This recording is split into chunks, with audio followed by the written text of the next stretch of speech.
इस वीडियो में बताई गई सारी जानकारी पब्लिक प्लेटफॉर्म पर उपलब्ध है। इसमें ऐसी कोई जानकारी नहीं दी गई है जिससे हमारे सुरक्षा बलों की गोपनीयता भंग होती है। डिफेंस डिटेक्टिव सेना का सम्मान करता है और उन्हीं जानकारियों के आधार पर काम करता है जो सार्वजनिक रूप से मौजूद। क्या खैबर पख्तूनख्वा यानी कि केपीके पाकिस्तान से अलग होने वाला है, आजाद होने वाला है? क्या पाकिस्तान एक बार फिर से टूटने वाला है? पाकिस्तान जैसे बलूचों को कुचलता है, ठीक वैसे ही वो पश्तूनों को भी कुचल रहा है।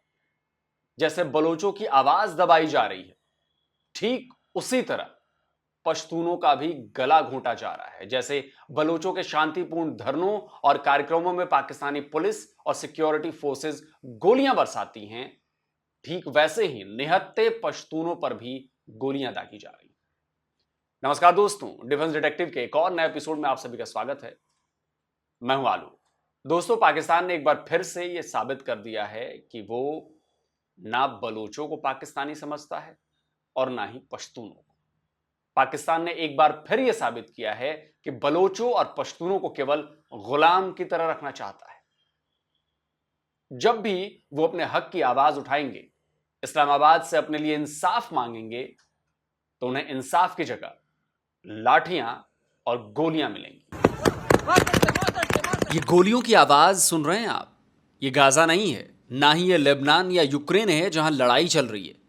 ये पाकिस्तान है, वो पाकिस्तान जहां की फोर्स निहत्थे सिविलियंस पर भी फायरिंग करने से चूकती नहीं है। पाकिस्तान के सिक्योरिटी फोर्स ताबड़तोड़ फायरिंग कर रही है, आंसू गैस के गोले बरसा रही है और वहां मौजूद लोग जान बचाने के लिए इधर उधर भाग रहे हैं। ये तस्वीरें खैबर पख्तूनख्वा के रेगी लालमा की हैं। इसी जगह 11 अक्टूबर को पश्तूनों का जिरगा बुलाया गया है और उसी जिरगे में शामिल होने पहुंचे पश्तूनों पर पाकिस्तानी फोर्सेज ने हमला बोल दिया। इस वक्त खैबर के मैदान में शदीद फायरिंग हो रही है। आप सुन सकते हैं फायरिंग की आवाजें, बिल्कुल मेरे पीछे पुलिस वाले खड़े और वो फायरिंग करे। और गजब की बात देखिए कि पीटीएम के इस जिरगे को क्रैकडाउन करने के लिए खैबर पख्तूनख्वा की पीटीआई गवर्नमेंट और इस्लामाबाद की शहबाज सरकार ने हाथ मिला लिए।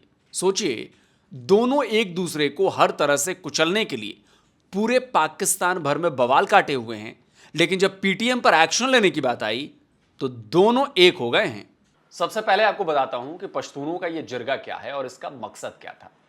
यह भी बताऊंगा कि पाकिस्तान सरकार को पश्तूनों के इस जिरगे से ऐसा क्या डर लग गया कि उसने इसके खिलाफ इतने बड़े ऑपरेशन को अंजाम देने का ऑर्डर दे दिया। पश्तून पाकिस्तान और अफगानिस्तान के बॉर्डर के आसपास रहने वाली ट्राइबल कम्युनिटी है। इस मैप को देखिए, इसमें पाकिस्तान और अफगानिस्तान के जो इलाके हाईलाइटेड हैं वहां पश्तूनों की आबादी बसती है। अब पाकिस्तान का ये मैप देखिए, ये मैप बता रहा है कि अफगानिस्तान से लगने वाले पाकिस्तान के बाजौर, मोहम्मद, खैबर, उराकजई, खुर्रम, नॉर्थ वजीरिस्तान और साउथ वजीरिस्तान में पश्तून ट्राइबल्स का बसेरा है। अच्छा, एक और इंपॉर्टेंट बात कि पाकिस्तान के जो पश्तून हैं ये भी बेसिकली अफगानिस्तान मूल के ही हैं। आज भी पाकिस्तान में रहने वाले कई पश्तूनों की जमीनें अफगानिस्तान में हैं। कई पश्तूनों के परिवार और रिश्तेदार अफगानिस्तान में रहते हैं। आज भी वो बिना पासपोर्ट वीजा के अफगानिस्तान आ और जा सकते हैं। हाँ, इसके लिए उन्हें एक स्पेशल परमिट बनवाना पड़ता है। तो जैसे हमारे गांव में पंचायत बुलाई जाती है, कोई सभा बुलाई जाती है और किसी गांव समाज के किसी मुद्दे पर चर्चा होती है, ठीक उसी तरह जो पश्तून ट्राइबल्स हैं वो भी अपनी पंचायत बुलाते हैं, जिसे जिरगा कहा जाता है।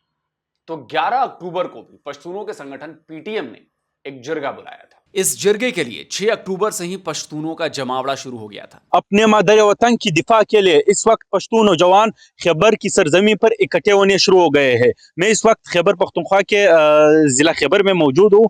यहाँ पर 11 अक्टूबर को पश्तून कौमी अदालत लगेगा, जिसमें पश्तून नौजवान अपने मुस्तकबिल का तयन करेंगे। लेकिन तभी से पाकिस्तान गवर्नमेंट ने पीटीएम के खिलाफ एक्शन लेना शुरू कर दिया। पहले तो पीटीएम को टेरर एक्ट के तहत बैन कर दिया गया। दावा किया गया कि सरकार के पास इस बात के पुख्ता सबूत हैं कि पीटीएम का कनेक्शन आतंकवादी गतिविधियों से जुड़ा है। इस पाबंदी से पश्तूनों की नाराजगी और बढ़ गई और जिरगे के लिए आने वालों की तादाद और ज्यादा बढ़ने लगी। असल में पीटीएम पाकिस्तानी गवर्नमेंट से ज्यादा पाकिस्तानी आर्मी का विरोध करती है। पीटीएम का गठन ही पश्तून इलाकों में आतंकवाद के नाम पर किए जाने वाले आर्मी ऑपरेशंस में आम लोगों को निशाना बनाए जाने के खिलाफ इसका गठन किया गया था। पश्तूनों का आरोप है कि पाकिस्तानी आर्मी ने ही अफगानिस्तान से आतंकवादियों को इस इलाके में बसाया था और अब जब वो पाकिस्तानी आर्मी के काबू से बाहर हो चुके हैं तो उनके बदले में ये लोग पश्तूनों को टारगेट करते हैं। खुद पीटीएम के लीडर मंजूर पश्तीन को आतंकवाद का चार्ज लगाकर गिरफ्तार किया जा चुका है।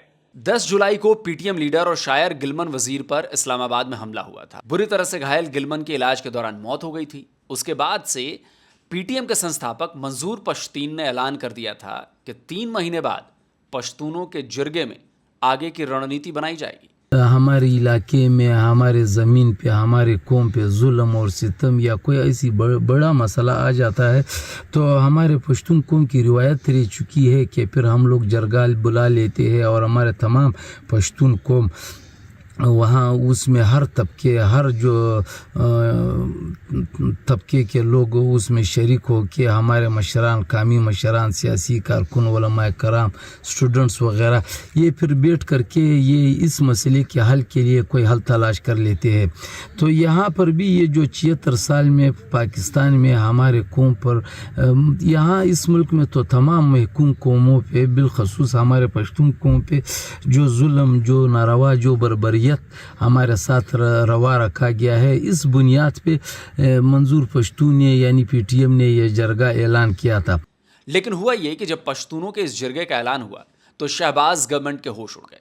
पाकिस्तानी आर्मी के पैरों को नीचे से जमीन खिसकने लगी। ऐसा डर लगा कि आनन फानन में पीटीएम को आतंकवाद से जुड़े कानून के तहत बैन कर दिया गया। फिर ऐलान किया गया कि सरकार किसी भी हालत में पश्तूनों के जिरगे को नहीं होने देगी। पाकिस्तानी गवर्नमेंट पश्तूनों के इस जिरगे को देश विरोधी साबित करने में जुटी रही। जिरगा ट्राइबल एल्डर्स का होता है, बड़ों का होता है। हजारों की तादाद में लोगों को लाना वो जिरगा नहीं होता, उसको कुछ और कहते हैं, उसको जिरगा नहीं कहते हैं। पाकिस्तानी गवर्नमेंट का फैसला है कि हम किसी भी सूरत में कोई पैरेलल जुडिशल सिस्टम की इजाज़त नहीं दे सकते। आप एक तरफ अपने स्टेट इंस्टीट्यूशंस को गालियां दे रहे हैं, आप एक तरफ अपनी पुलिस को गालियां दे रहे हैं, आप फिर वो नस्ली इम्तियाज को आगे ला के आप कौम को एक डिवीजन की बात कर रहे हैं। और जब इसके बाद भी पश्तून नहीं माने तो उनके जिरगे वाली जगह को पुलिस कैंप में बदल दिया गया। तभी से यह लगने लगा था कि जिरगे के खिलाफ पाकिस्तानी गवर्नमेंट बड़ा एक्शन ले सकती है। 9 अक्टूबर को पुलिस के कुछ ऑफिसर्स को पश्तून नेताओं से बातचीत करने भेजा गया। असल में यह बातचीत नहीं, बातचीत का दिखावा था, क्योंकि पुलिस का साफ कहना था कि चाहे कुछ भी हो जाए पश्तूनों का जिरगा नहीं होने दिया जाएगा। और इसी के बाद पश्तूनों ने पुलिस के खिलाफ नारे लगाने शुरू कर दिए। अब देखिए कि पाकिस्तानी सिक्योरिटी एजेंसी ना केवल लाठी डंडे लेकर आई थी बल्कि वो बख्तर बंद गाड़ियों के साथ तैनात थी। पाकिस्तानी गवर्नमेंट को जब यह लग गया कि पश्तून पीछे नहीं हटने वाले हैं तब उन्होंने क्रैकडाउन का ऑर्डर दे दिया और इसके बाद पाकिस्तानी फोर्स ने शेलिंग और फायरिंग शुरू कर दी। इतने आंसू गैस के शेल्स दागे गए कि पूरा इलाका धुएं से भर गया। इतनी गोलियां दागी गईं कि पूरा इलाका फायरिंग की आवाज से गूंज उठा। पुलिस की गोलीबारी में 10 से ज्यादा पश्तून गंभीर रूप से जख्मी हो गए, जिनमें से 3 की तो जान चली गई। लेकिन पश्तून तो पश्तून ठहरे। आप ये जानिए कि इतनी टीयर गैस, शेलिंग और फायरिंग के बाद भी पश्तूनों ने पाकिस्तानी सिक्योरिटी फोर्सेस को खदेड़ दिया। पठानों के आगे इन बुज़दिल पाकिस्तानी पुलिस वालों की पैंटें खिसकने लगी और वो मैदान छोड़कर भाग खड़े हुए। अगर आपने जुर्रत देखनी है तो पीटीएम के नौजवानों को देख ले। शदीद फायरिंग हो रही है और शेलिंग हो रही है, लेकिन उसके बावजूद पीटीएम के नौजवान उस पुलिस वालों के पीछे जा रहे हैं और पुलिस वाले भाग रहे हैं। इसके बावजूद कि उनके हाथों में बंदूक भी है और शेलिंग जिससे फायर होती है वो भी है, लेकिन पीटीएम के नौजवान पीछे हटने के लिए बिल्कुल तैयार नहीं है। हालांकि इससे पहले भी उन पर शेलिंग हुई, फायरिंग हुई, काफ़ी दोस्त जख्मी हुए, काफ़ी दोस्त गिरफ्तार हुए, लेकिन वो बिल्कुल अब भी तैयार है। आवामी नेशनल पार्टी और कौमी वतन पार्टी ने पश्तूनों के जिरगे पर की गई फायरिंग का विरोध किया है, लेकिन पीएमएलएन, पीपीपी, पीटीआई समेत दूसरी बड़ी पार्टियों ने इस पर चुप्पी साधी हुई है। पीटीएम लीडर मंजूर पश्तीन ने इस हमले को लेकर पाकिस्तानी गवर्नमेंट और पाकिस्तानी आर्मी पर निशाना साधा है। पीटीएम ने भी ट्वीट कर इस हमले पर नाराजगी जताई है। पाकिस्तानी गवर्नमेंट के इस क्रैकडाउन के बाद भी पश्तून 11 अक्टूबर को अपने जिरगे के लिए अड़े हुए हैं। अब सवाल उठ रहे हैं कि आखिर पाकिस्तान को इस जिरगे से ऐसा क्या डर है कि वो पूरी ताकत से इसे रोकने की कोशिश कर रहा है। इस क्रैकडाउन के जरिए क्या पाकिस्तानी गवर्नमेंट पश्तूनों के साथ साथ किसी और पर भी निशाना साध रही है? वॉशिंगटन में रहने वाले पाकिस्तानी जर्नलिस्ट मोहित पीरजादा ने दावा किया है कि पाकिस्तान सरकार और पाकिस्तानी आर्मी को इस बात का डर सता रहा है कि जिरगे में कहीं पश्तून खैबर पख्तूनख्वा की आज़ादी का ऐलान न कर दें। इसको फ़ायदा होगा। कोई मेरा ख्याल है जी शख्स ऐसा नहीं है जो ये समझता है कि इनके दफ़ा 144 लगा देने से वहाँ पे लोग नहीं पहुँचेंगे, वहाँ बहुत बड़ी कॉन्ग्रीगेशन नहीं होगी। ये सब कुछ क्यों कर रहे हैं? अपेरेंटली कहा यह जा रहा है कि इनको ख़तरा ये था कि पश्तून तहफ़्फ़ुज़ मूवमेंट जो है वो वहाँ पर जब जिरगा होगा 11 तारीख को, तो वो वहाँ पर खैबर पख्तूनख्वा की अलहदगी या ट्राइबल बेल्ट की आज़ादी का ऐलान कर देंगे। पता नहीं उन्होंने करना था या नहीं करना था, लेकिन ज़रा सोचिए अगर खैबर पख्तूनख्वा की हुकूमत और वहाँ का चीफ मिनिस्टर इस जिरगे का हिस्सा होता तो उनका एक इखलाकी, मॉरल या एडमिनिस्ट्रेटिव प्रेशर होता पश्तून तहफ़्फ़ुज़ मूवमेंट में। वो जो भी पोजीशन लेते उसे वो मॉडरेट कर सकते, नरम कर सकते, कुछ रिस्पॉन्सिबिलिटी उन पे इंड्यूस कर सकते। अब ये जिस तरह से उन्हें बैन किया गया है और जिस तरह से दफ़ा 144 लगाई गई है, इसके नतीजे में अब वो एक ज़ख्मी शेर के तौर पर एक्ट करेंगे, अब वो एक फ्री रेडिकल के तौर पर एक्ट करेंगे। और इतना ही नहीं, वो ये भी आशंका जता रहे हैं कि पश्तूनों के बहाने पाकिस्तानी गवर्नमेंट और आर्मी खैबर पख्तूनख्वा की पीटीआई गवर्नमेंट को कमज़ोर करना चाह रही है। एक साजिश की जा रही है। मैं यहाँ अगर वाशिंगटन में बैठा एक अदना घटिया हकीर किस्म का जो एनालिस्ट है उसको नज़र आ रहा है कि मौजूदा सर्कमस्टांसेस में जब एक सब नेशनलिस्ट ग्रुप जो है वो बिफरा हुआ है, गुस्से में है और उसने पूरी तैयारी की हुई है कि उसने 11 अक्टूबर को उसने एक जिरगा करना है। एन उस मौके पे आप उस जगह के ऊपर दफ़ा 144 लगाते हैं, कहते हैं कि यहाँ 5 से ज़्यादा लोग जो हैं वो इकट्ठे नहीं हो सकते। इसका मतलब है कि आ बैल मुझे मार।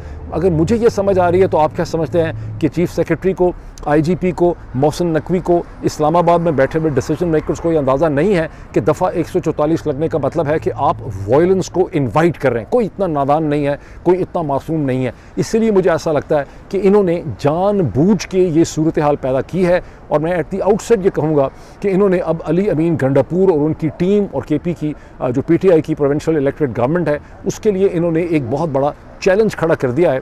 और तो पाकिस्तान की शहबाज गवर्नमेंट और पाकिस्तान की आर्मी अगर ऐसा कुछ कर रही है तो इसमें कोई आश्चर्य की बात नहीं है, क्योंकि यह तो पाकिस्तान का इतिहास रहा है।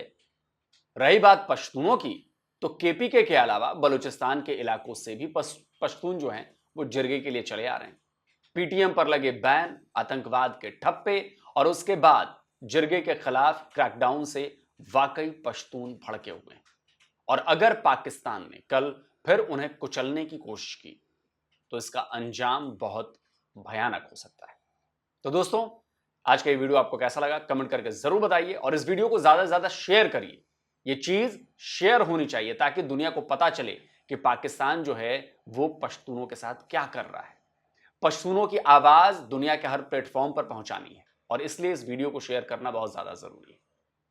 और साथ ही जिन दोस्तों ने अभी तक डिफेंस डिटेक्टिव को सब्सक्राइब नहीं किया है तो भाई आपसे आग्रह है, अनुरोध है, चैनल को सब्सक्राइब करिए और साथ में बेल आइकन जरूर दबाइए जिससे हमारे द्वारा अपलोड किए गए हर वीडियो की जानकारी आप तक फौरन पहुंच जाए। जल्दी मिलता हूं एक और नए वीडियो के साथ। नमस्कार, जय हिंद। तो अगर आप चाहते हैं मुझसे बात करना, मुझसे कोई सवाल पूछना, तो फैन कॉल पर आप मुझसे कनेक्ट हो सकते हैं। फैन कॉल में ये सुविधा है कि आप अपने हिसाब से वहां पर जाकर टाइम स्लॉट बुक कर सकते हैं कि आपको फलाने दिन मुझसे बात करनी है, फलाने टाइम पे मुझसे बात करनी है। लेकिन ये भी बता दूं कि ये पेड सर्विस है,